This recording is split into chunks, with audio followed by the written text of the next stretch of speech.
Good morning, everybody. It's really wonderful to be here with you at the NAIC. I would add to this list of activities at the IMF that we also do a lot of work on insurance.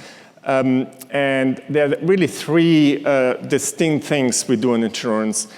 So one is within financial stability assessments, we are assessing the oversight of insurance in jurisdictions. We do that in about 14 countries a year. Secondly, we do capacity development on insurance regulation, so we help countries build the regulatory frameworks for insurance companies. And thirdly, we do policy development on insurance. What I'm going to talk about today is more our financial stability assessment, and within the financial stability assessment, you're also going to see quite a bit of aspects from the insurance sector, and I'll go into more detail in just a moment. So, when we think about the world at the moment, the question that I want to ask is, what are the financial fragilities that we're seeing along this last mile of disinflation? At least we are hoping that it is the last mile of disinflation. So I think the four main points from a global perspective is, number one, there is a lot of confidence in a global soft landing, right? Of course, we have been through a major episode of inflation, but inflation has been coming down gradually. Central banks around the world have tightened monetary policy.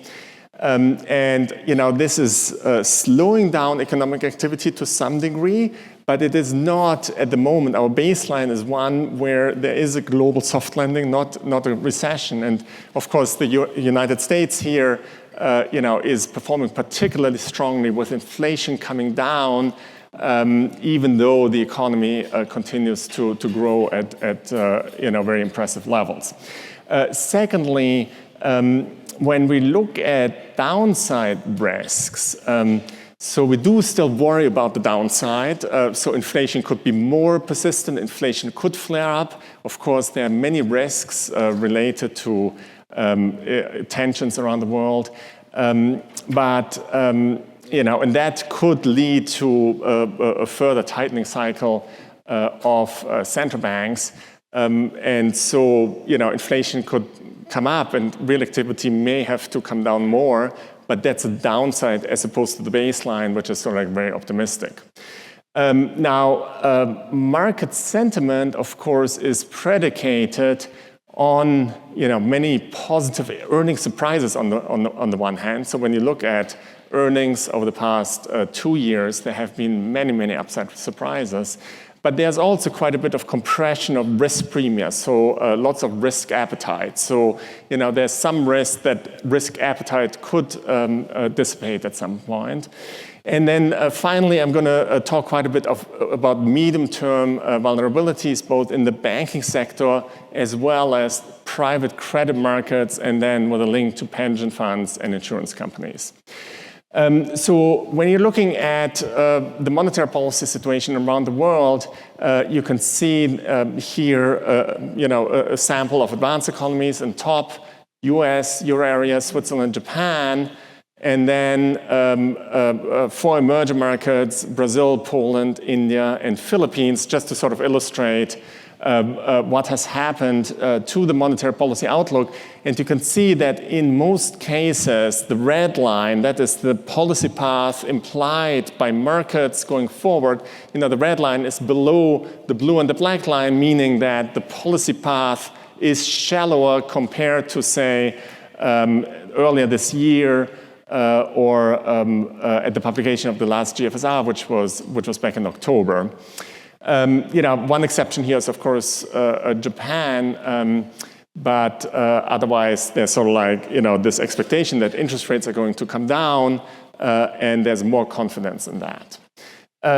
Now, this sort of expectation of a soft landing and an easing of monetary policy that is being priced in, together with positive earnings surprises, have really boosted asset performance. So the left chart shows you equity returns. So these are cumulative returns. The dark blue is from October of last year through January 24, and then the light blue is since the beginning of this year. So these are cumulative returns for equities, credit, and FX. And you can see, equities have performed tremendously well. Japan, of course, has been in focus, but the US also extremely strong, and emerging markets also have performed extremely strong. What is notable is the second bucket there, which is credit. So this is not spreads, but rather cumulative returns. So imagine that you're investing in a portfolio of investment grade or high yield, advanced economy or emerging market bonds. And you can see that cumulative returns have not been quite as elevated as equity returns, but they're extremely impressive by sort of historical standards. Now, more speculative prices have also rallied. So here we are looking at 3 indicators of more speculative prices: Bitcoin, a crypto index, and gold. And you can see all of them have rallied, tremendously. So, it's a combination of sort of like the economic outlook, which is a positive one, but also some degree of speculation in markets. As a result of these developments, financial conditions have eased markedly, particularly in the United States. So the left chart shows you financial conditions. So this is all like, a mix of valuation metrics from bond markets, equity markets, housing markets. And so the green line is for the US. You can see this is very easy. So this is in units of standard deviation. So relative to the historical average, we're 1.5 units easy. So this is significantly easier conditions. And actually in 21, when the stimulus in the pandemic really took hold, financial conditions were also that easy. So we think that this is a very significant development. Euro area has also eased, not quite as much, and emerging markets are also easing, except for China. Nominal growth, of course, slowed tremendously. That is the main transmission channel of monetary policy. Higher interest rates, lower loan growth. You can see that, but it is starting to rebound. So US, Euro area, other advanced economies and emerging markets are also rebounding. Again, China is a bit of an exception here. So we have a forecast density. So this is all like, the mode of this distribution is the point forecast for global growth. And then you can see what is the downside risk. So like the 5th percentile of the forecast density, and the whole density has shifted to the right as the baseline of the global economy has become more positive. Now let me talk about some near-term risks and then the more medium-term risk. So the first one is, of course, uncertainty about inflation. I already flagged that. The left chart shows you for the US and the Euro area, surprises. So these are cumulative. So whenever there's a CPI announcement or PCE announcement, these are the red ones on the left. We're accumulating those inflation surprises relative to market expectations, so the consensus forecast that is reported on Bloomberg. And you can see there have been many upward surprises in the US, unlike in the Euro area. And hence, that's a rationale for understanding why in the Euro area there's much more talk about starting to cut relative to the US, where there's a little bit more uncertainty when there's going to be cuts, et cetera. Now, market expectations of inflation have been somewhat volatile, so they were coming down, but there's a little bit of upward drift in a couple of countries. And as a result, when you look at the density of forecasts for PCE in the US and CPI in the Euro area, there's still a lot of uncertainty. So there is a high likelihood that we end up close to 2% by the end of the year, but there's quite a bit of uncertainty. So as a result, interest rate volatility is still very elevated by historical standard. That's on the right, you can see that. You can see here again, we show the US and Euro area, but that's also true for other countries. So, there's a sharp break in the interest rate volatility around the surge of inflation that started in 2021, and that really hasn't come down. So there continues to be, just quite a bit different pricing in terms of the outlook of inflation uncertainty.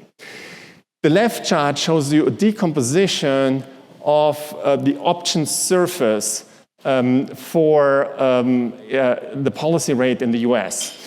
And what I would like you to do is to compare, so like April 23 to April 24.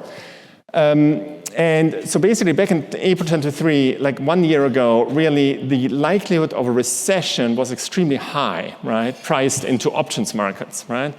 And that has come down basically to zero, right?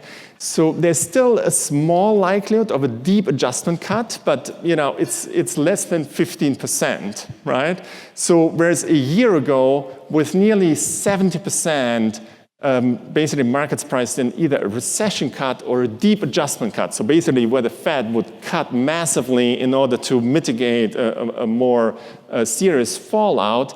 Right now, what is the median outlook is a shallow adjustment cut, right? This is the turquoise.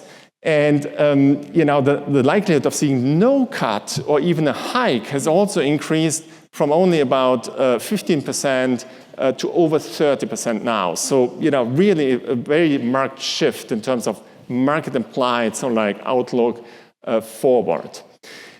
A short-term vulnerability is certainly the commercial real estate market. I'm sure that everybody in this room is following this closely. I don't know to what extent you're looking at sort of the global picture, which I'm showing to the left. So you can see there both nominal and real CRE price changes. This is year over year. You can do this for longer time periods as well. And you can see that it's very sort of like across sectors. You have a large drawdown. The US is really an outlier here in the office sector, right? So 20% down. In real terms, even more, close to 25% down. But it's really across the world, across all sectors, you see a tremendous drawdown here.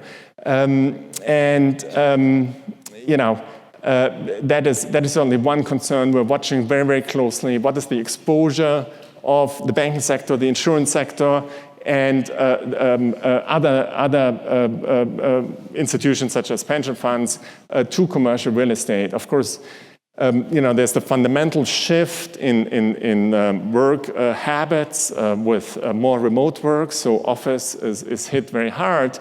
And then there's the cyclical component. As you know, there's a lot of CRE debt that is coming to market. A lot of refinancing is going to happen. And the refinancing will happen at higher rates than loans that were taken out. So when you look at CRE market liquidity, there are issues in a number of major cities. These absorption rates are also somewhat worrisome. Now, let me turn to medium-term vulnerabilities, starting with the banks. Of course, the banking turmoil where SVB, went bust, First Republic as well, and Signature here in the US, and of course, Credit Suisse in Switzerland. The situation is somewhat improved. So you can see that on the left chart, that's a kind of real-time indicator of vulnerabilities in banks, broken out by different regions. And looking at many different indicators of bank health, a little bit similar to Camel's ratings of banking supervisors. The situation has improved a little bit, but is still somewhat worrisome. And of course, there are many banks that have this combination of vulnerability, for example, in terms of duration mismatch, vulnerability in funding, where wholesale deposits could be runnable, as well as an exposure to commercial real estate, right? So the right chart shows you the fraction of real estate exposures to total loans across countries. And it is when there's a combination of high exposure and weakness in the commercial real estate market that we're worrying. So the US here, again, fairly elevated in terms of exposure. Of course, when you look across banks, some are more exposed than others. And of course, there's some concern about the outlook going forward. Now, something we have been looking at in great detail, and I would commend to you our Chapter 2 of the Global Financial Stability Report that was released in April. So you can go to imf.org/GFSR, Global Financial Stability Report. There's a chapter on private credit that goes into great detail on what's happening there. So, private credit markets are now about $2 trillion. Relative to, say, U.S. bank lending is perhaps like 17 or 18 trillion. So, total, lending in the world, of course, is over 100 trillion. So, it's not so like extremely large, but the growth rate has been very strong. And of course, expectations of performance going forward may be informed by past returns, which have been very strong, right? So, we have certainly heard of sort of like a lot of push to expand this further. So it is something we're looking at very closely. So what is the ecosystem of private credit? So, private credit really is complementary to bank lending, right?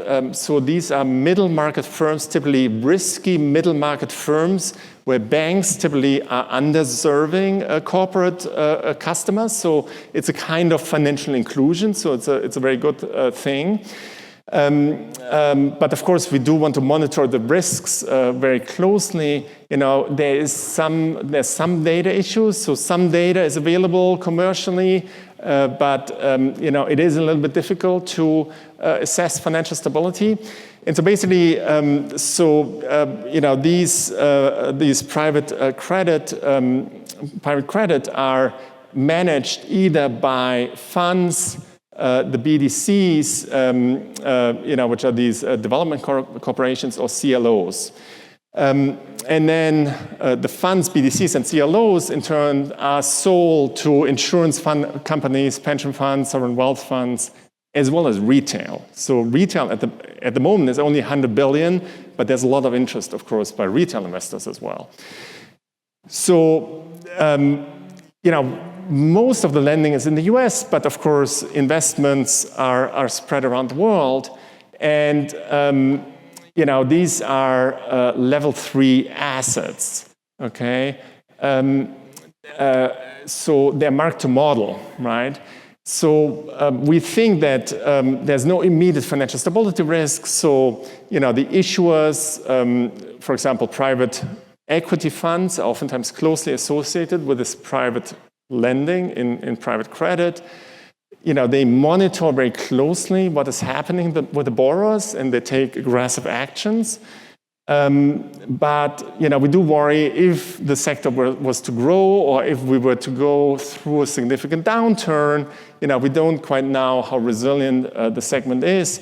There is a limited data there. And of course, banks are starting to provide leverage as well. So leverage is limited, but there's some leverage through bank lending. There's also some maturity transformation. It's very limited, but there's some. So it is something to watch out for. Now, when you look at level 3 assets, so the left chart shows you on the x-axis level 3 assets over investable assets in 2016 versus 2022. And you can see that here for pension funds, on the left chart, insurance companies. In the middle, you can see there's an increased exposure to level 3 assets. And in the US, for example, pension funds have now commonly over 60 or even 70% of level 3 assets as a fraction of total investable assets, right?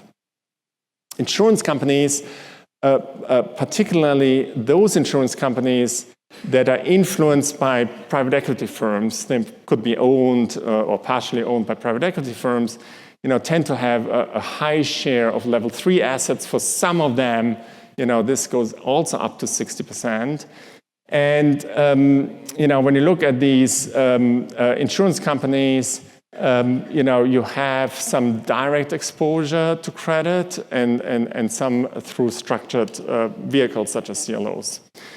The last thing I wanted to flag is the growth in the Bermuda life reinsurance sector. Bermuda-based life reinsurance has grown significantly in recent years. Total assets, are approaching $1 trillion or so. It's only about 4.5% of total life insurance global assets, but there is again a trend, and there's certainly some degree of opacity as well. And again, here when we look at the share of level 3 assets, that is somewhat elevated. And it's more elevated for those reinsurance companies that are associated with private equity firms. Another sort of primary focus for us to watch from a global financial stability point of view. So with that, let me thank you for the opportunity to speak and wish you all the best for the remainder of the conference.